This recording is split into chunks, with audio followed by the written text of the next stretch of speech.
Thank you very much. So we have now Rebecca Wong from University of Texas Medical Branch.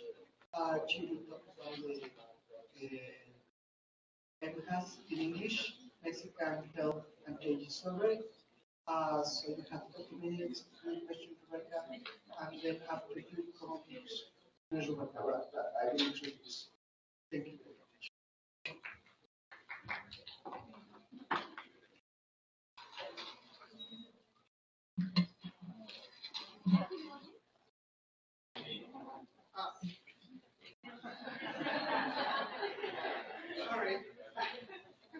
Muchas gracias. Es un placer, gracias por la invitación para estar aquí en el nuevo CIDE. Nos da mucho gusto estar expandiendo los foros académicos fuera del IDF, sobre todo. Me encanta venir a Aguascalientes. Muchas gracias. Y claro, trabajamos mucho con el INEGI, como se van a dar cuenta. Me da mucho gusto estar aquí. Pero ahora me voy a cambiar a dar la presentación en inglés para poder mejorar más a los asistentes, aunque las láminas van a estar en inglés. Espero que se pueda entender así.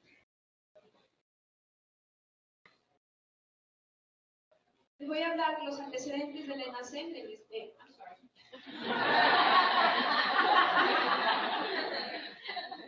I'm going to talk to you first about the background, how it came to be that the Mexican Health and Aging Study, the ENACEM, was created. And then what we think are valuable aspects of the study, and some of the impact that we think it has had. And at the end, some conclusions about the study and how we look back to it and what we think has been the impact. First, what motivated this study? Way back in 1999 or 1998, we were thinking about the aging of Mexico and how the speed of aging is going to be very different than the one experienced by developed countries that had aged before. Everything we knew about aging was based on developed country data. And so we were thinking about how this was unique in the set of countries that were going to age next. And so the proportion of population 65 and over in Mexico was about 6% in 2010, and it's expected to be 15% in 2036. So in 26 years, it's going to move from 6 to 15. And compared to other countries that also moved from 6 to 15%, for example, the US took 69 years, going from 6 to 15, and reached 15% in 2013. France took 115 years, going from 6 to 15%, reaching it in 1980. So we're talking about an accelerated aging that developing countries, Latin America right now, are going to be experiencing. And it's just a result, as we know, the demographers and others in the room know, this is just a result of how fast mortality dropped and how fast fertility dropped compared to those other countries. And so that's why aging is coming really fast.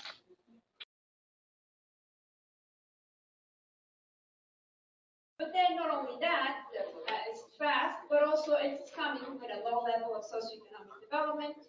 And so we have that the current elderly in Mexico and countries like Mexico are survivors of an infectious regime, so that in the same person, we're going to have people who may have experienced tuberculosis, polio, other infectious diseases. They survive them and then reach old age and we're going to be experiencing chronic diseases. And so that kind of aging we have not seen before. And that's how we justify a study, a longitudinal study for Mexico. So this, as we said, would imply that compared to many developed countries that we had seen aging there, the good health at the old ages perhaps will be harder to reach.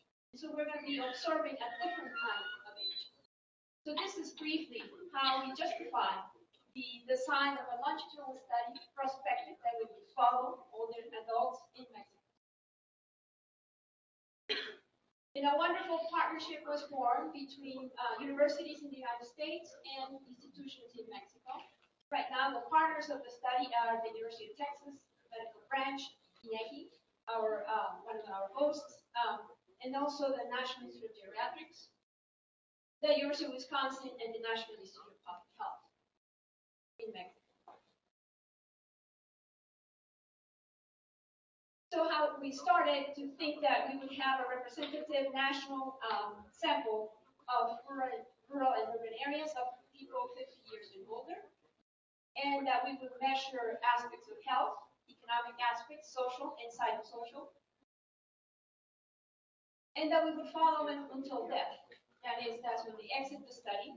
And at the end of the study, then we ask a relative on their death, and in particular, the last year of life.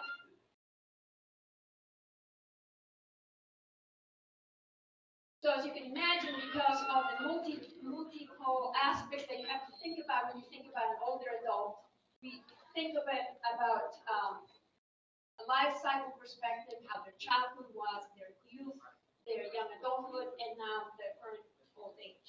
So we have socioeconomic characteristics, their background, health, even in childhood, multiple dimensions of health, self-reported chronic diseases, disability, depression, cognition, their social and family network, their migration experiences, the experiences of their children in migration, the help received and given to their children and their parents. Then economic data, income, assets, pensions, not only current pensions, but also future pensions that they expect to receive, work history, current work, dwelling characteristics, and the built environment where they live, the impersonal impressions and opinions about health, the economic status, and the power of decision that they have, for example, to go to the doctor or have a surgery, and so on. And as I said, the last year of life and widowhood. So we can observe people who become widowed, and then what happens to them once widowhood starts. And some few other aspects, like I said, childhood, who lives with them, and their children who don't live with them. We also get data from them because they're very important for their adults' well-being. Use of services, healthcare expenditures, and subjective measures, which have become very interesting. There's a lot of research interest on subjective measures, on satisfaction with the social and family network, the perception of how much support they receive from their family, and also a variety of symptoms, because many of them don't necessarily go to the doctor, but they present some health symptoms. This is just quickly where the sample is in Mexico. INEGI selected a sample that is quite dispersed, but then we always like to show this map because it shows that in the follow-up, in the longitudinally, then you can find people everywhere, because it doesn't matter if someone moves from Yucatan to Tamaulipas, we will have field work in Tamaulipas, so we'll just tell them, go find this guy because they moved from Yucatan. So in retrospect, it was a very wise decision from INEGI to have it so dispersed. There's an oversample because we have, as you know, a lot of migrants that go from Mexico to the U.S. and return. So we have a lot of history on the older adults, whether they have been migrants to the U.S. in their lives, whether their children are in the U.S. And so we have an oversample in those states with high migration to the United States. So at the beginning in 2001, we identified 11,000 households with at least one person age 50 and over, and we also select or recruit for the study the spouse, if the spouse resides with them. This with the interest of the couple dynamics in aging and deteriorating in health together. And so in follow-up, we follow everyone, whether the spouse is split or not, we follow the spouse as well. And then at the end, as I said, at the end, if they die, we interview a brother. There are direct interviews, that is, the subject has to give us the interviews, about 80 minutes on average. In some few cases, the proxy can be obtained if the person cannot respond directly, and mostly because of illness, sometimes because of temporary migration. I'm going to skip this, but basically what I wanted to show from here is the rate of response. We got a 92% rate of response in the first wave, and then a 93% rate of response in follow-up 2 years later. So we found either alive or dead about 93% of the subjects, the 15,000 that we started with. And then there's a pause in the study, and it wasn't intentional, but we did 2 waves, 2001, 2003, and then the third wave appears in 2012. And that's between investigator groups getting together, funding getting obtained, and so on and so forth. We have a large gap between waves 2 and 3, and then in 2012, as I said, we reestablished the study. We follow the same sample that we had following wave 2 in 2003, but we incorporated a few new aspects. So in EHI, again, because there had been a long silence between 2003 and we were going to find him in 2012, implemented something that's called recorrido previo, which is like a preliminary run through the sample to try to find them before the interviewer goes to complete the interview. So they went to every household and tried to find them again. Then you locate what is the new address, if the person had died, where do we found the informant that's going to give us the interview about the disease, and so on. If the couple is split, then we find the 2 addresses in this preliminary run through. And this was a very, very successful run through, and that actually provided us with very high response rates. It also jumped from being a paper and pencil survey in waves 1 and 2 to a copy of computer assisted by computer interview in 2012. It's a very complex survey, and it was moved from paper and pencil to computer. Again, once again, INEGI was able to do this, and we were very pleased with that. Again, we increased the psychosocial context where the field of aging was moving. Also, a lot of emphasis on use of time. We didn't have that before. And the quality of life, satisfaction with life. All of these topics were coming up by the time we went back to the field. So the field of aging has moved, as you can imagine. And so we were able to incorporate new topics. Then we have round 4, wave 4, which is right now on the field. I don't know why they're all here. But anyway, we are here. The field work is happening right now, and it's going to end in December. And so in 2015, we incorporated aspects of personality. Again, the field has moved to think about personality traits that make us age successfully. And so we're going to try to measure some of those in this round. And also, we introduced something about the body shape throughout life, so that because it's very hard to ask, were you obese when you were young?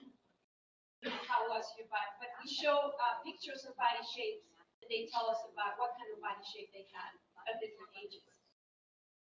Because, as you know, we have a lot of emphasis now on obesity and all the related comorbidities with obesity. We also have an emphasis on sleep and the quality of sleep. I'm sure everybody in the room can relate to that.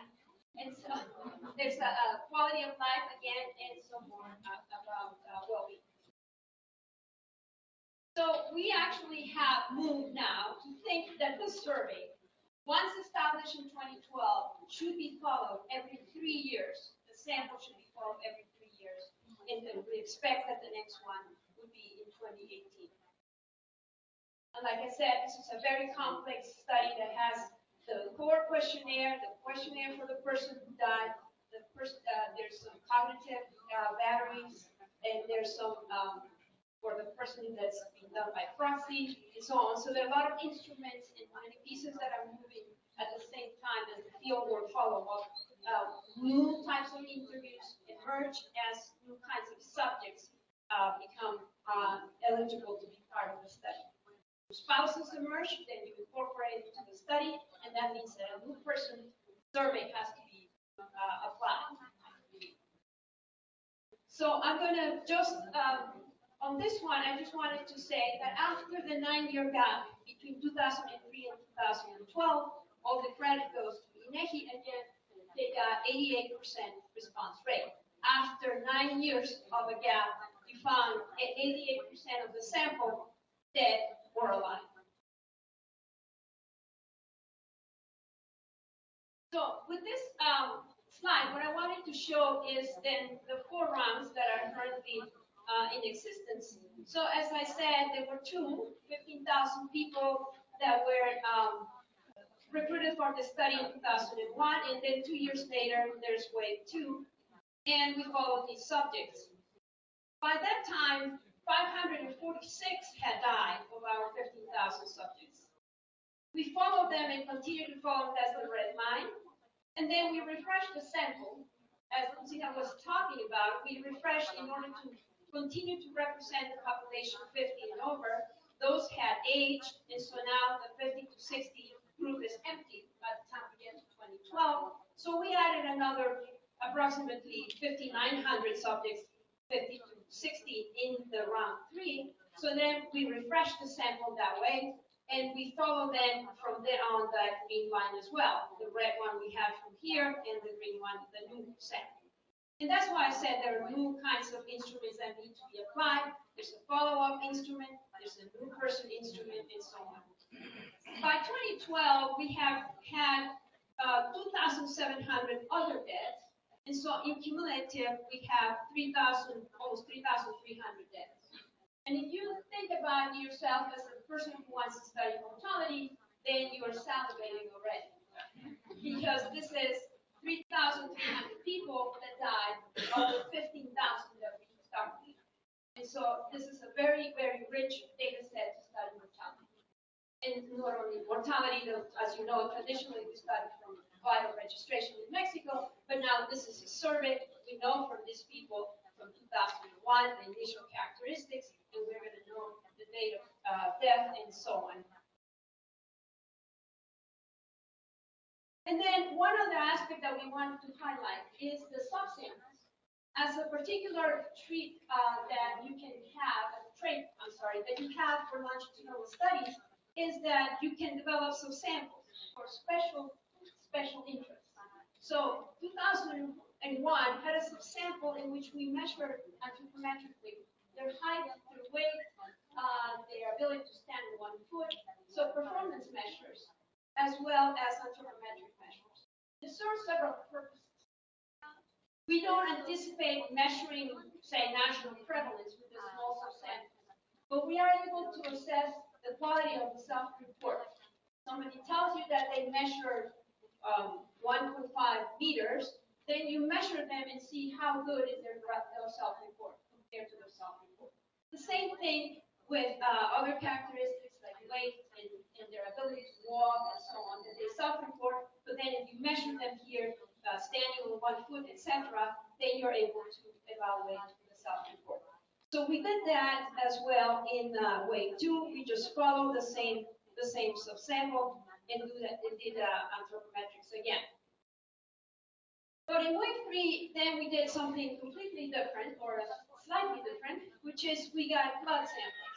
In a subsample of about 2,000 subjects of the total 20 round 3, we got a sample in which we did the anthropometrics, but then we did performance measures again, which we asked them to walk, and then you ask them to measure their strength in their hands with the hand grip, and then you also get a blood sample. And so, of course, you only get blood from a subsample because it's very expensive, but also we wanted to guarantee the quality of handling the blood. So we did it in 4 states of the 32 states in Mexico, and that was that subsample. So as the study moves with the field and the interest in the field, wave 5, which is the current wave, that as I said is in the field, has a subsample for about 3,000 people that we're going to do, in which there will be a detailed cognitive evaluation. And this is a very interesting project that we're developing in harmonization with the US, England, and India, in which we're all going to incorporate a subsample like this in our national longitudinal studies.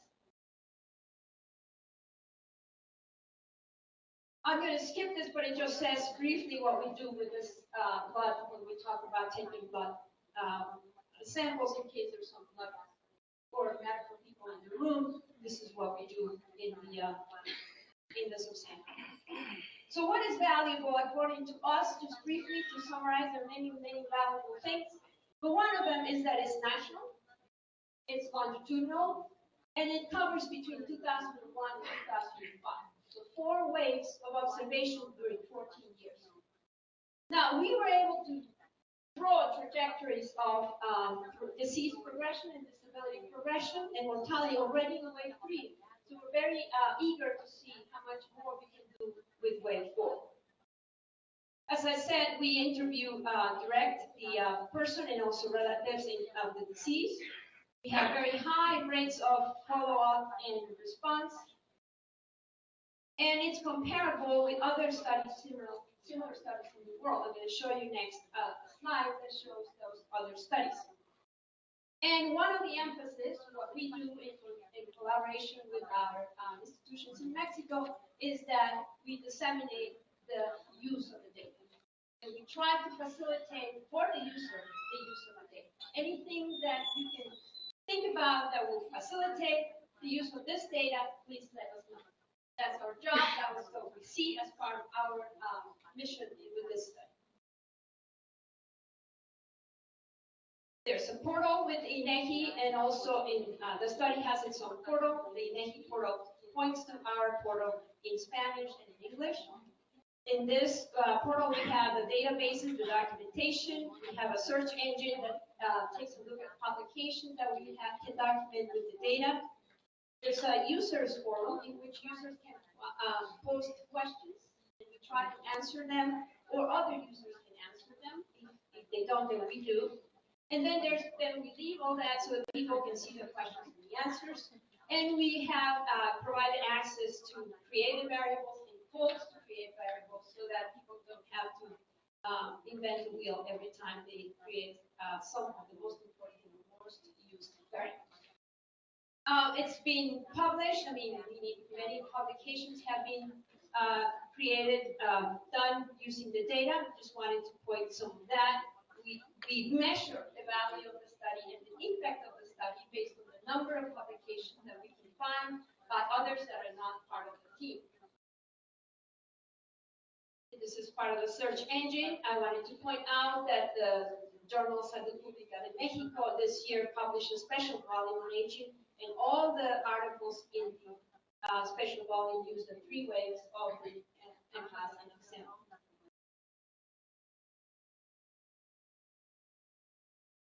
Oh, this is the global impact that I was saying. We have similar studies. We belong to a family of similar studies. I think today, later, you're going to hear from David Weir, who's the principal investigator of the Health and Retirement Study. It's the first that emerged as the sister study, then it was us. In 2001, they started since 1992. And then there's Puerto Rico and ELSA, which was mentioned earlier today. Started in 2002. CHAIR started in 2004. That was also mentioned. That covers now 20 countries in Europe. Costa Rica in 2005. South Korea, Japan, Indonesia. Not all of the studies are alive, but many are alive, meaning active and still gathering data. And some of them, as we do, have to secure the funding each time we want to study the survey, follow the service, the panel. So each of these countries are struggling the same as we are. That's Ireland. China, very important. China started in 2011, India in 2012, and Brazil starting just this year. They're still gathering data in 2015. So one of the aspects that's very notable is kind of the lack of blue flags in Latin America. So as I said, is the continent that's aging the fastest right now. So we are working together and trying to add and increase the number of countries that we have in the family. We meet every 2 years. We collaborate a lot in working together. I wanted to tell you something about the work that we can do, and I'm going to skip to this one. This is body mass on the horizontal axis, the body mass index, and then this is the risk of mortality that we can measure with the survey. And you can see that the risk of dying is highest in low weight, in people that are low weight. that means in malnourished situations, and then it increases as obesity increases. But in this particular population, the highest mortality risk is in the low. And you can think of a person who gets the disease and starts losing weight also very quickly. And so this is the relative risk of disability also with body mass in the horizontal axis. And you can see that as with obesity, as the body mass increases, then the risk of disability goes high, very high. And this is all longitudinal studies looking at the 3 waves of the study. This one shows the relative risk of a start, of an onset of disability, which is 3 times greater for those who have no education compared to those who do have education, even after you control for socioeconomic and then the dashed line socioeconomic and health characteristics. So still that there's a heavy gradient, very clear and severe gradient of education of onset of disability. I'm going to skip that in just the 20 seconds I have, just to conclude. So we have a longitudinal study of older adults.